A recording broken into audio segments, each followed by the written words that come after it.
Welcome back. Joining me now is Wendy Chamberlain, the Deputy Leader of the Scottish Liberal Democrats, I think from the seafront in Bournemouth. Lovely to see you, Wendy. Thank you very much indeed for your time this morning. Now, tell me this. Morning, Camilla. Morning. Dear Ed Davey, I mean, the march into conference, he's tweeting about Mean Girls, he's larking about a little bit. Should we really be taking this man seriously? What's he playing at? Well, look, you're saying taking him seriously, but I think what I would say is Ed Davey is a real person. Now, his arrival at conference yesterday was very much linked to the topic of the rally last night, which was about reclaiming Britishness and that feeling of identity. But, you know, what I would say is Ed is somebody who potentially doesn't take himself too seriously, but he absolutely takes the issues seriously. And Camilla, when you think back to the general election last year, yes, there were a number of stunts, but they were always linked to strong policy positions. And I think anybody who saw the party political broadcast on care and his experiences of caring for his family would know that he is somebody who is a serious person when it comes to the issues that matter.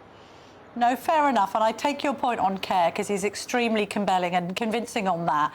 I just think that the marching makes him look like a bit of a Burke, a bit like some of the stunts with the zip wires and things. He just looks a bit unserious, Wendy. And this is the other thing about the state banquet snub. I mean, if you were party leader, would you have snubbed President Trump?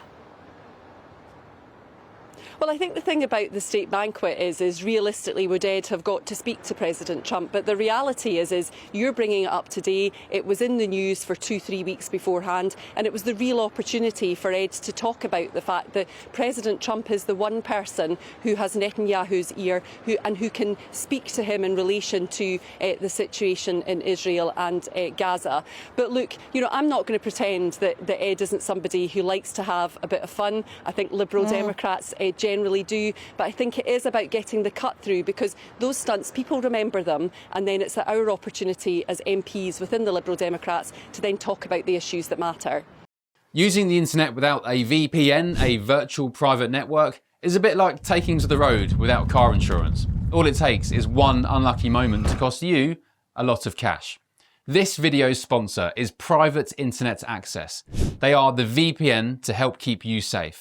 Click the link in the description below to find out why over 30 million people have downloaded PIA to protect themselves online.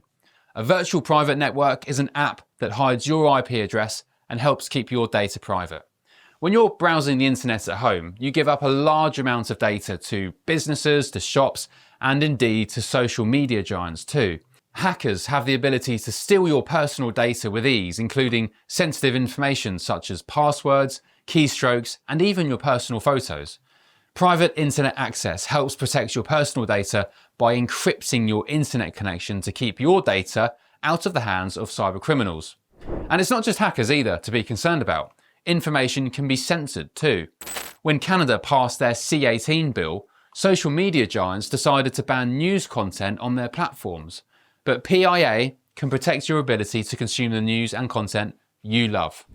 Private internet access is available for Windows users, Mac OS, Android, Linux, iOS, and you can use one PIA subscription to protect an unlimited amount of devices. And we've got a huge GB News discount for you too. Click the link in this video's description and you'll get a massive 83% off PIA. That's under £2 a month, the price of a coffee, and you'll get an extra 4 months completely free on top. Also, there's a 30-day money-back guarantee too. Visit piavpn.com/GB News to start protecting yourself digitally today. All right, well, let's talk about another issue that seems to be courting some controversy at your conference, and that's the issue of transgender people. Now, I'm going to ask you a straight question, Wendy Chamberlain, and you try and give me a straight answer. Can a woman I'll do my best. a penis? I think you're talking about, and I'm not going to give you a straight answer on that because that feels like a bit of a gotcha, Camilla, but I think what you're talking about is the debate yesterday, the mini debate in relation to changing some of our diversity quotas. And the reason we had a mini debate and the reason why that didn't move forward is because the reality is we have not as yet had the full EHRC guidance, and we would just end up having the same debate again once that came out. Hang on. So that's what we're waiting for. I think we'll have the debate when the time is right, and we'll move forward. But, you know, I accept the Supreme Court ruling, the party does, and I think it's really important that we respect everybody's rights. I think that's certainly something that Ed would agree with. OK, so the Supreme Court rules that a trans woman is not a woman. Therefore, it's not a gotcha question to ask you whether a woman can have a penis. The answer to that is a categoric biological no, isn't it? Well, Camilla, what it said was under the Equalities Act, sex in relation to the Equalities Act meant a biological woman, a woman that was born female. Yeah. That's what the Supreme Court ruling said. And I think it's really important that when we look at equalities legislation, we try and ensure that the rights of all are respected. And that is why, and I think that is something that is important and worthy of ensuring that we've got compassion on all sides in relation to this issue. There are many transgender people. I'm not lacking in compassion. I've asked you a specific question. Can a woman have a penis? I could have asked you, can a trans woman have a penis? And then you could have said yes. But you can't be possibly telling me after the Supreme Court ruling that a woman can have a penis. A woman cannot have a penis, Wendy Chamberlain. Camilla, I have just said that I respect the Supreme Court ruling, and I think what's important is we see the EHRC guidance that follows from that. I know that all political parties in society are waiting for that. I hope they move forward quickly with it. All right, let's move forward quickly with another question. You've been campaigning on Scotch whisky, which will be of interest to the GB News audience. What are you saying that you want to happen with Scotch whisky?